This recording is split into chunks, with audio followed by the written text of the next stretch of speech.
নমঃ শিবায়। নমস্কার। অ্যাস্ট্রোমেধা চ্যানেলে আপনাকে স্বাগত জানাই। দর্শক, সময় বদলাবেই। সময় কখনো স্থির থাকে না। সময় বদলে যায়, কারণ বদল সংসারেরই নিয়ম। সংসারের এই নিয়মের পরিবর্তন বা ব্যতিক্রম কখনোই হয়নি। আর এই বদল আরেকবার দেখতে পেলাম আমরা 13ই জুলাই শনির রেট্রোগ্রেশন বা শনির বক্রত্ব প্রাপ্তির মধ্যে দিয়ে। এমনিতেই 2025 এই বছরটি একটি পরিবর্তনশীল বছর, কারণ এবছরে বেশ কয়েকটি পরিবর্তন আমরা দেখেছি। এবছরে মার্চের দিকে শনি কুম্ভ রাশি পরিবর্তন করে মীন রাশিতে প্রবেশ করলো। তারপরে আমরা দেখলাম বৃহস্পতির রাশি পরিবর্তন। বৃহস্পতি বৃষ রাশি ত্যাগ করে মিথুন রাশিতে ট্রানজিট করলো। তারপরে দেখলাম আমরা রাহু কেতুর রাশি পরিবর্তন। রাহু কেতুও ট্রানজিট করলো কুম্ভ রাশিতে এবং সিংহ রাশিতে। আবার বৃহস্পতির অতিচারী হওয়া এরই মাঝখানে, আর এই সব শেষে হলো শনির রেট্রোগ্রেশন বা শনির বক্রী হওয়া। এই যে এতগুলো পরিবর্তন হলো, এই পরিবর্তন কিন্তু অবশ্যম্ভাবী। সংসারের এই নিয়মের কোনো ব্যতিক্রম এখানে কখনোই সম্ভব নয়। 2025-এর এই রেট্রোগ্রেশন, স্যাটার্নের এই বক্রী হওয়া বেশ তাৎপর্যপূর্ণ একটা ঘটনা। এবছর জুলাই মাসের 13 তারিখ থেকে শনি বক্রী গতি লাভ করলো এবং 28শে নভেম্বর পর্যন্ত, অর্থাৎ প্রায় 139 দিন পর্যন্ত শনি বক্রী থাকবে।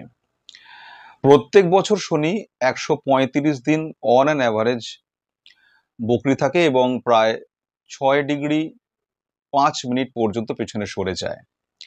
কিন্তু এবছরে শনি 7 ডিগ্রি 43 মিনিট পেছনে সরে আসবে এবং তারপর তার বক্রগতি শুরু হবে। আর 0 ডিগ্রি 53 মিনিট পর্যন্ত তার বক্রগতি চলবে। উত্তর ভাদ্রপদ নক্ষত্রের দ্বিতীয় পদ থেকে তার বক্রগতি শুরু হলো এবং পূর্ব ভাদ্রপদ নক্ষত্রের শেষ পদে 0 ডিগ্রি 53 মিনিট পর্যন্ত পৌঁছানোর পর শনি তার বক্রগতি শেষ করে পুনরায় মার্গী হয়ে উঠবে বা মার্গী গতিতে ফিরে আসবে, আবার নর্মাল তার স্পিডে চলতে থাকবে। এই হলো শনির এবছরের বক্রত্ব প্রাপ্তি হওয়ার সমস্ত হিসেব নিকেশ। 2025-এর এই সময়কালে শনিদেবের বক্রী হওয়া খুব একটা সিগনিফিকেন্টফুল একটা ঘটনা বলে মনে হয়, কারণ এই সময়কালের মধ্যে শনির বক্রী হওয়ার তাৎপর্য কিন্তু আছে। কারণ এবছরের শুরুতেই শনিদেব প্রথম রাশি পরিবর্তন করলো, কুম্ভ রাশি থেকে মীন রাশিতে সঞ্চার করলো এবং মীন রাশি হচ্ছে শেষ জোডিয়াক সাইনের, ন্যাচারাল জোডিয়াক বা কাল পুরুষের শেষ রাশিচক্র, শেষ রাশি, যেখানে শনি তার সমস্ত কর্মফলকে দান করে এবং শনি যেখানে আমাদের ইমোশনাল মাইন্ডকে খুব বেশি এফেক্ট করে। আমরা সকলেই ইমোশনালি বেশ কিছুটা প্রভাবিত হয়েছি এই শনির রাশি পরিবর্তনের মধ্যে দিয়ে। এর পরে আবার বৃহস্পতির রাশি পরিবর্তন দেখলাম আমরা। তারপর কুম্ভ রাশিতে রাহু এবং সিংহ রাশিতে কেতু সঞ্চার করলো, ট্রানজিট করলো। এরই পরে আবার দেখলাম আমরা বৃহস্পতি অতিচারী হয়েছে। বৃহস্পতি 2025-এ অতিচারী হলো এবং এই অতিচারী গতি থাকবে 2032 সাল পর্যন্ত। এই 8টা বছর বৃহস্পতি অতিচারী থাকবে। সুতরাং এই সময়কালের মধ্যে আবার শনি রেট্রোগ্রেশন হওয়া, এটা একটা ইঙ্গিতপূর্ণ ঘটনা বলেই মনে হয়। আমরা এই বছরের শুরুতেই আমরা দেখেছি যে নানান ধরনের যুদ্ধ বিগ্রহের ঘটনা, বিভিন্ন দেশগুলির মধ্যে পারস্পরিক সম্পর্কের অবনতি, তাদের জিও পলিটিক্যাল সিচুয়েশনের মধ্যে পরিবর্তন দেখলাম, নানান ধরনের সংঘর্ষ বিরতি এবং একটা টেনশন, তার সঙ্গে সঙ্গে ইকোনমিক্যাল একটা স্ট্রেস, একটা বিশ্ব অর্থনীতির ক্ষেত্রে একটা ধস, নানান ধরনের ট্যারিফ ওয়ারও দেখলাম আমরা। ন্যাচারাল ক্যালামিটিস তো রয়েছে এর সঙ্গে সঙ্গে, অর্থাৎ প্রাকৃতিক দুর্যোগ, অগ্নুৎপাতের ঘটনা, দাবানলের মতন ঘটনা সবই দেখলাম আমরা এবছরে। নিউমেরোলজিক্যালি এই বছরটা এমনিতেই একটা এন্ডিং ইয়ার, সবকিছু শেষ, কমপ্লিশনের ইয়ার। আর এবছরেই এতগুলো ঘটনা। যে যুদ্ধ বিগ্রহ ইদানিং এই লাস্ট কয়েক মাসের মধ্যে আমরা যে সমস্ত যুদ্ধ বিগ্রহের পরিস্থিতি দেখলাম বিশ্বময়, সারা পৃথিবী জুড়ে আমাদের দেশ, ভারতবর্ষ, প্রতিবেশী রাষ্ট্র পাকিস্তানের মধ্যে যে সংঘর্ষ সবই দেখলাম, এবং মনে হয় আগামী দিনেও এই সংঘর্ষের অবস্থা বাতাবরণ থাকবে। এই সমস্ত কিছুর মধ্যে দিয়েই শনির বক্রি হওয়া, এটাও একটা ইঙ্গিতপূর্ণ সময়কেই দেখাচ্ছে। একটা কালের সময়ের কালের রথের যে গতিমুখের বদল বা প্যাসেজ অফ টাইমের মধ্যে যে একটা ডাইরেকশনাল চেঞ্জ তৈরি হতে পারে, টাইমের ডাইরেকশনের চেঞ্জ হতে পারে, তার একটা ছোট্ট ইঙ্গিত এখানে আমার মনে হচ্ছে, একটা ইঙ্গিত রয়েছে এই সময়কালের মধ্যে, এই রেট্রোগেশনের মধ্যে। শনি বক্রি হওয়ার পর এবং রাহু কেতু তার আগেই যে ট্রানজিট করেছে কুম্ভ রাশিতে ও সিংহ রাশিতে, এগুলো যে অ্যাক্সিস তৈরি করেছে, সেই অ্যাক্সিস গুলো কোনোটাই পজিটিভ নয়। কেতুর সঙ্গে শনির 6-8 বা 6-8 অ্যাক্সিস তৈরি হয়েছে, আর রাহুর সঙ্গে শনির 2-12 বা দ্বিদ্বাদশের সম্পর্ক তৈরি হয়েছে। অপরদিকে এখন বৃহস্পতি যদিও পজিশনালি ঠিক রয়েছে শনির সঙ্গে, কিন্তু যখনই বৃহস্পতি কর্কট রাশিতে প্রবেশ করবে অক্টোবর নাগাদ, তখন 6-8 অ্যাক্সিস তৈরি হবে শনি এবং বৃহস্পতির মধ্যে। এই পজিশনস গুলো একটাও পজিটিভ নয়, এই অ্যাক্সিস গুলো একটাও খুব যে পজিটিভ রেজাল্ট দিতে পারবে তা মনে হয় না। সুতরাং এই বক্রি দশার মধ্যে যত রকমের ইম্প্যাক্ট তৈরি হবে এই গ্রহদের অ্যাক্সেসের মধ্যে দিয়ে, সেগুলো কিন্তু সবই একটু নেগেটিভ ধরনের হতে পারে। তাই এই সময়টা বেশ ইম্পর্টেন্ট বলেই মনে হচ্ছে। দর্শক, এখন অনেকেরই মনে হতে পারে যে প্রত্যেক বছরই তো শনি বক্রি হয়, এটা তো নতুন কোনো ঘটনা নয়। প্রত্যেক বছর অন অ্যান অ্যাভারেজ 135 দিনের জন্য শনি বক্রি হয়, কিন্তু কোনো বছরই শনির পজিশন এক থাকে না বা প্ল্যানেটারি পজিশন এক থাকে না। প্রত্যেক বছরেই শনির এবং অন্যান্য প্ল্যানেটারি পজিশনস চেঞ্জ হয়ে যায়, তাই প্রত্যেকবারে বক্রগতির তাৎপর্য বদলে যায়। সুতরাং এবছরটাও এর কোনো ব্যতিক্রম হয়নি, এবছরেও তার নতুন এক তাৎপর্য নিয়েই সে এসেছে। তাই শনির বক্রগতি এবছরেরও একটা গুরুত্বপূর্ণ প্রভাব ফেলবে, এই বিষয়ে কোনো সন্দেহ থাকে না। 13ই জুলাই থেকে 28শে নভেম্বর পর্যন্ত শনি বক্রি থাকছে। প্রথমে 3rd অক্টোবর পর্যন্ত শনি তার নিজের নক্ষত্র উত্তর ভাদ্রপদেই বক্রি থাকবে, এবং তারপরে শনি পূর্ব ভাদ্রপদ নক্ষত্রে বক্রি হয়ে প্রবেশ করবে এবং সেখানেই বক্রি হয়ে থাকবে। সুতরাং দুটি ভিন্ন ভিন্ন নক্ষত্রের মধ্যে দিয়ে শনির বক্র গতি চলবে, তাই ভিন্ন ভিন্ন প্রভাব আমরা দেখতে পারবো। এই বক্র গতিতে দুটি ভিন্ন নক্ষত্রের কারণেই প্রভাবটাও ভিন্ন ভিন্ন হবে। দর্শক, এবার এই বক্রি গ্রহ নিয়ে আমার একটা নিজস্ব বোধ বা আন্ডারস্ট্যান্ডিং এর কথা বলি। তা হলো, গ্রহ যখন বক্রি হয় তখন সেই গ্রহ আমাদের মধ্যে একটা অবসেশন ক্রিয়েট করে, বা একটা বোধ, একটা কোনো কিছুর প্রতি চেতনা, বা একটা না হয়ে যাওয়ার একটা ফিলিংস, একটা ইনসিকিউর একটা অনুভূতি দিয়ে যায়। মানে কোনো একটা কিছু কমপ্লিট করতে হবে, কোনো একটা কাজ পেছনে পড়ে আছে, কোনো একটা টাস্ক হয়তো শেষ করা হয়নি, কোনো একটা অসমাপ্ত কাজ রয়ে গেছে, এই ধরনের একটা বোধ বা একটা অবসেশন ক্রিয়েট করে গ্রহ তার বক্রি অবস্থায়। আসলে গ্রহ বক্রি হয়ে কোনো একটা ফেলে রাখা কাজ বা কোনো একটা অসমাপ্ত কাজের প্রতি আমাদের ফোকাসটাকে নিয়ে যায়। সেই কাজটা যতক্ষণ না কমপ্লিট হচ্ছে, যতক্ষণ না সেটা শেষ হচ্ছে, ততক্ষণ পর্যন্ত ওই অবসেশন বা ওই বোধটা, ওই একটা অস্থিরতা লেগে থাকে ভেতরে। এটা বক্রি গ্রহের বা গ্রহ বক্রি হওয়ার মধ্যে দিয়ে এটা কিন্তু সক্রিয়তা দেখা যায় বা যেতে পারে। একটু কনসাস হলে পরে, একটু খেয়াল করলে পরে এটা বুঝতে পারা যাবে।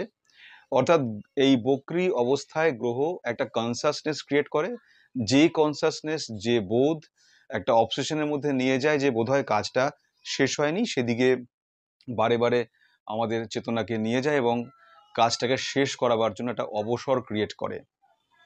সুতরাং যখন একটি গ্রহ বক্রি হয়, যখন একটি গ্রহ কোনো একটি নির্দিষ্ট ভাবে বা হাউসের মধ্যে রেট্রোগ্রেড হয় বা বক্রি হয়, তখন একজন ব্যক্তিকে ওই ভাবের সঙ্গে যুক্ত বিষয়গুলোকে বা ওই ভাবের সংশ্লিষ্ট কর্মগুলিকে আহ, কর্মগুলিতে ফোকাসড হতে হয়, এবং সেই কাজগুলোর মধ্যে যেগুলো আনসলভড হয়ে রয়েছে, যেগুলো পড়ে রয়েছে, যে কাজগুলো করা হয়নি বা করতে হচ্ছে, বা বাকি থাকা যে কাজগুলো সেগুলোতে ফোকাসড হয়ে সেই কাজগুলো সমাপ্ত করতে হয়। এই জন্যই বোধহয় বকরি গ্রহকে ডেস্টিনি প্ল্যানেট বলা যায়, কারণ সেই দিকটাতে নিয়ে যায় মানুষকে গ্রহটি, সেই কাজগুলোকে করানোর জন্যই গ্রহ বকরি হয়ে সেই ধরনের কিছু না কিছু ডিফিকাল্টিস তৈরি করে যাতে কাজটা সমাপ্ত হয়। ডিফিকাল্টিস অর্থাৎ সমস্যা, এই অর্থে যে যতক্ষণ না কাজটা সমাপ্ত হচ্ছে ততক্ষণ সেটা নিয়ে একটা সমস্যা থাকবে। যদি একজন ব্যক্তি সেই ক্ষেত্রে তার ওই যেভাবে গ্রহটি বক্রি হয়েছে, সে সেই সমস্ত সংশ্লিষ্ট কাজগুলিকে যদি ফোকাসড হয়ে সেই কাজগুলিকে যদি সমাপন করে বা কমপ্লিট করেন, তাহলে কিন্তু সেক্ষেত্রে সমস্যা বা কোন রকম ডিফিকাল্টিজ আর থাকে না। এবার দর্শক, শনি যে বক্রি হয়েছে এর একটা ইনার বিষয়কে আমি আপনাদের কাছে তুলে ধরতে চাই। হয়তো আপনারা এটাতে অবগত থাকতে পারেন, অথবা অথবা আপনারা এই বিষয়টা একটু মনোযোগ দিলেই বুঝতে পারবেন যে শনি হচ্ছে কর্মের কারক গ্রহ, বা শনি কর্মের সিগনিফিকেটর, কন্ট্রোলার অলসো। শনি কর্মকে নিয়ন্ত্রণ করে, আর কর্ম বা অ্যাকশন বা ওয়ার্কের সঙ্গে অলওয়েজ টাইম রিলেটেড, অর্থাৎ সময় কর্মের সঙ্গে যুক্ত থাকে। কোনো কাজই সময়কে বাদ দিয়ে হতে পারে না, অথবা কোনো কাজকে সময় ছেড়ে থাকতে পারে না। কোনো না কোনো সময়ের মধ্যে কোনো না কোনো কাজ হতেই হবে। তাই সময়ের সঙ্গে কাজের যে গভীর সম্পর্ক রয়েছে, সে কারণেই শনির সঙ্গে সময়েরও সম্পর্ক হয়ে গেল। আর এক্ষেত্রেই শনি সবচেয়ে বেশি পাওয়ারফুল, টাইমের রেসপেক্টে শনি সবচেয়ে বেশি ক্ষমতাশালী। তাই যখন গ্রহ বক্রি হচ্ছে, শনি যখন বক্রি হচ্ছে, তখন সময় খুব ইম্পর্টেন্ট হচ্ছে। দেখবেন যে যে মানুষের আহ, গ্রহ যে মানুষের বার্থ চার্টে বা যে ব্যক্তির বার্থ চার্টে শনি অত্যন্ত শুভ অবস্থায় আছে এবং অত্যন্ত স্ট্রং পজিটিভ প্ল্যানেট, সেই মানুষ অত্যন্ত ধৈর্যশালী। সে একই কাজ বারবার করতে পারে, অনেকক্ষণ ধরে ধৈর্য ধরে সে কাজটা করতে পারে, যতক্ষণ না সে পারফেকশনে পৌঁছচ্ছে, একদম একদম তার স্কিল একদম সুপিরিয়র জায়গায় পৌঁছচ্ছে, ততক্ষণ পর্যন্ত সেই কাজটাতে সে লেগে থাকে। সে কাজটাকে ছাড়ে না, তার ধৈর্যের কোনো বিচ্যুতি ঘটে না। অত্যন্ত ধীর স্থির ভাবে মুখী গতিতে একটা দিকে লক্ষ্য রেখে সে কাজ করতে পারে। এটাই হচ্ছে পজিটিভ শনির লক্ষণ, মানে পজিটিভ বক্রী শনির লক্ষণ বা শনির লক্ষণ। আর যদি দেখা যায় যে কারোর বার্থ চার্টে শনি অত্যন্ত পজিটিভলি প্লেসড নয়, শনি কোনো ম্যালিফিক কন্ডিশনে রয়েছে, দুর্বল ভাবে রয়েছে, তাহলে সেই ব্যক্তি অত্যন্ত বেশি ধৈর্যশালী হতে পারবে না। কাজ করতে গিয়ে তার মধ্যে ধৈর্যের অভাব দেখা যাবে।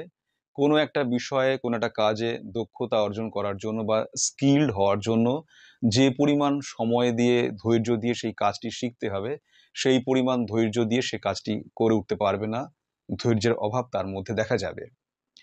সুতরাং শনি যখন বক্রি অবস্থায় আসবে এবং কোনো একটা ভাবে প্লেসড হবে, তখন ব্যক্তিকে বা আমাদেরকে তখন ওই ভাবের সংশ্লিষ্ট বিষয়ে কাজগুলিতে মনোনিবেশ করতে হবে, ফোকাসড হতে হবে, অনেক বেশি ধৈর্যের সঙ্গে সেখানে কাজ করতে হবে। যতক্ষণ না সেই কাজটি কমপ্লিট হচ্ছে ততক্ষণ সেখান থেকে বিচ্যুত হওয়া যাবে না। যখনই আমরা যত তাড়াতাড়ি সেই কাজটিতে মনোনিবেশ করতে পারবো, যত বেশি ধৈর্য দিতে পারবো, যত বেশি ইনভলভড হতে পারবো, ফোকাসড হতে পারবো, ততই ধীরে ধীরে সেখানে স্কিলকে ডেভেলপ করতে পারবো, এবং সেখানে কাজটা সম্পূর্ণ হলেই সেখানে শনির বেনিফিট পাওয়া যাবে। শনির তরফ থেকে আমাদের কাছে ডিফিকাল্টিস অনেকখানি কমে যাবে, বা আমরা ডিফিকাল্টিস থেকে বেরিয়ে আসতে পারবো। অর্থাৎ ব্যক্তি যেমন যেমন সময় দিতে পারবে, ঠিক তেমনই ভাবে সেই কাজটিতে সে দক্ষ হয়ে উঠবে, এবং এটি হলো শনির বক্রত্বের তাৎপর্য বা রেট্রোগেশনের সিগনিফিকেশন। দর্শক, আজ এই ভিডিওতে মেষ রাশি ও মেষ লগ্নের জাতক জাতিকাদের ওপর শনির এই বক্রি সময় কিভাবে কাজ করবে এবং এই বিশেষ সময় কি ধরনের উপায় অবলম্বন করা যেতে পারে সে বিষয়ে সংক্ষিপ্ত আলোচনা করব। আপনারা যারা মেষ রাশি এবং মেষ লগ্নের জাতক জাতিকা, আপনাদের দ্বাদশ ভাবে অর্থাৎ 12th হাউসে মীন রাশিতে শনি এখন বক্রী হয়ে অবস্থান করছে। শনি আপনাদের কর্মের গ্রহ এবং আয়ের গ্রহ, 10th house lord, 11th house lord. আর শনি অবস্থান করছে দ্বাদশ ভাবে। দ্বাদশ ভাব হলো খরচ খরচা, ব্যয়, আধ্যাত্মিকতা, ডিজিজ প্রভৃতির হাউস। এখন শনি যখন কর্মের গ্রহ হয়ে দ্বাদশ ভাবে অবস্থান করেছে, তখন আপনাদেরকে এখন দ্বাদশের বিষয়গুলিতে মনোনিবেশ করতে হবে, অর্থাৎ খরচ খরচা, ব্যয়, এই সমস্ত বিষয় এখন অনেক বেশি মনোযোগী হতে হবে। কর্মের গ্রহ এবং আয়ের গ্রহ যদি হাউস অফ লস বা লসের হাউসে গিয়ে অবস্থান করে, ব্যয়ের হাউসে গিয়ে অবস্থান করে, তাহলে তো একটু অসুবিধে হবেই। যাদের মেষ রাশি, বিশেষ করে যাদের মেষ রাশি এবং সাড়ে সাথী চলছে, প্রায় 3-4 মাস ধরে সাড়ে সাথী এখন চলছে আপনাদের, এই অবস্থায় শনি যখন বকরি হলো তখন অবস্থা একটু পরিবর্তন অবশ্যই দেখা যাবে। শনি আপনাদের 12th হাউসে অবস্থান করে খরচ খরচার দিকটা বাড়াতে পারে।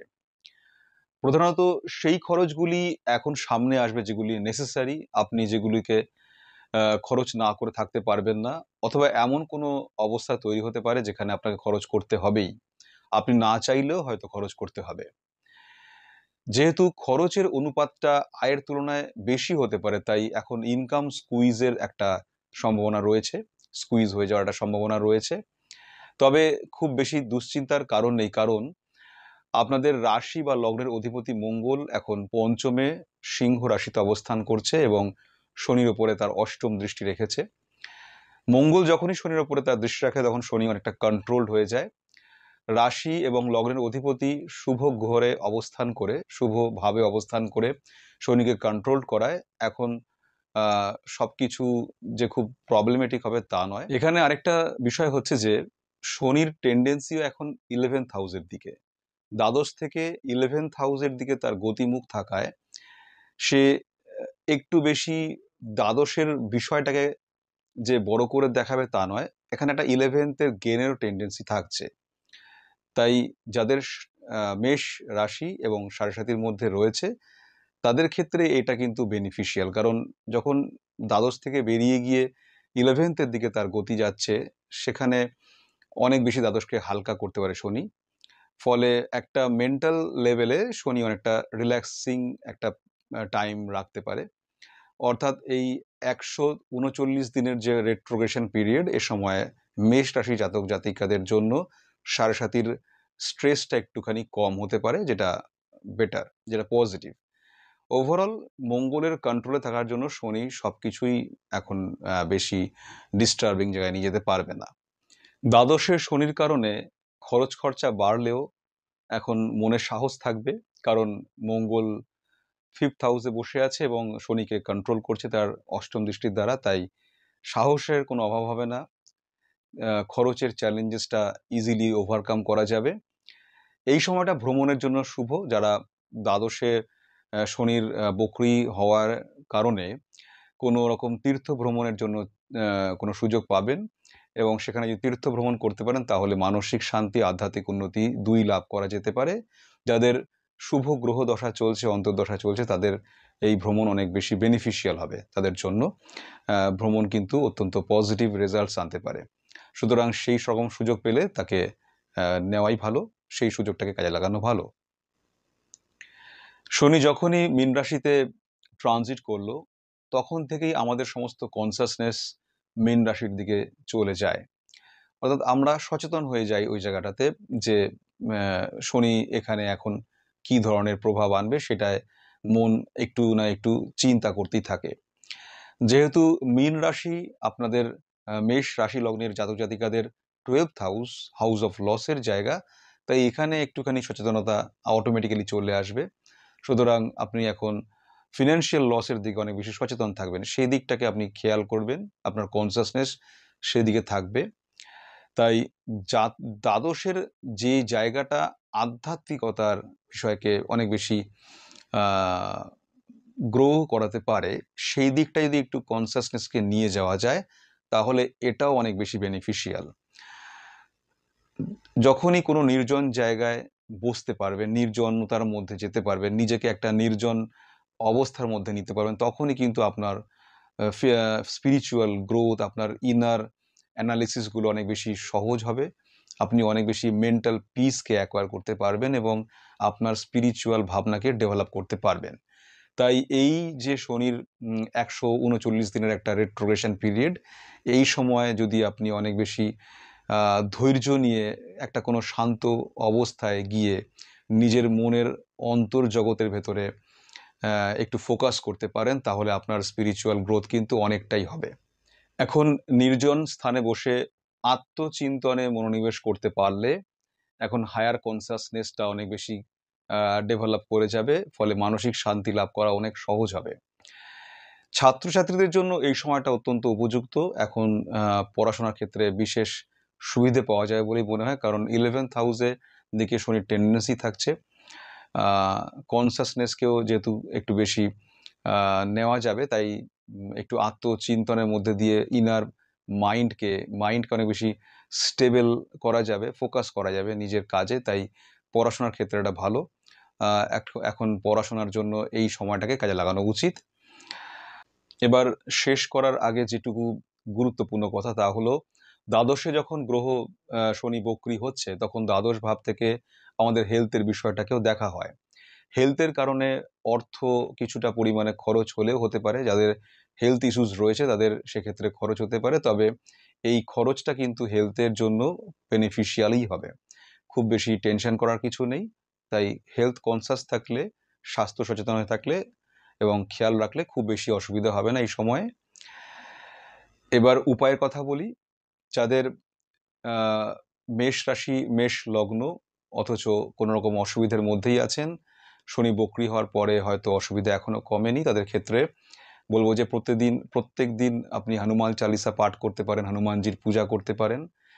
এবং যদি কোনো সম্ভব অবস্থা তৈরি হয়, যদি কোনো রকম সুযোগ পান, তাহলে কোনো গুরু আশ্রমে গিয়ে, গুরু গৃহে গিয়ে গুরুর আশীর্বাদ নিয়ে আসতে পারেন, কারণ গুরুর আশীর্বাদ এখন অনেক বেশি আপনাদের কার্যকরী হবে। শনিকে ব্যালেন্স করতে গেলে অলওয়েজ বৃহস্পতির সহায়তা নেওয়া যেতে পারে এবং বৃহস্পতি সেখানে অনেক বেশি বেনিফিশিয়াল কাজ করে। সুতরাং গুরুর আশীর্বাদ, গুরু আশ্রম ভ্রমণ, গুরুর কাছে সান্নিধ্যে থাকা এখন অনেক বেশি ব্লেসিংসের একটা জায়গা তৈরি করে দেয়। আপনারা সেই সুবিধাটা নিতে পারেন, এতে আপনাদের এই সময়টা পার করতে সুবিধা হবে। এছাড়া এখন শ্রাবণের মাসে নিত্যদিন শিব পূজা, জলদান, সংকল্প করে শিব পূজাতে যদি যাওয়া যায়, তাহলে আপনাদের মানসিক শান্তি এবং আধ্যাত্মিক উন্নতিও অনেক বেশি ডেভেলপ বা গ্রোথ নিতে পারবে। এই হলো উপায়ের কথা। আজকের ভিডিও এখানেই শেষ করছি। মেষ রাশি লগ্নের জাতক জাতিকাদের জন্য শনির এই বক্রী দশা অত্যন্ত একটা পজিটিভ রেজাল্ট নিয়ে আসুক। শনি দেবতা আপনাদের জন্য শুভ সময়ের সূচনা করুক, এই আশা রেখে আজকের ভিডিও এখানে শেষ করছি। আপনারা ভালো থাকবেন, সকলে নিজেদের টেক কেয়ার করবেন, স্বাস্থ্যের দিকে খেয়াল রাখবেন। আপাতত এটুকুই আমার বলার। নমস্কার।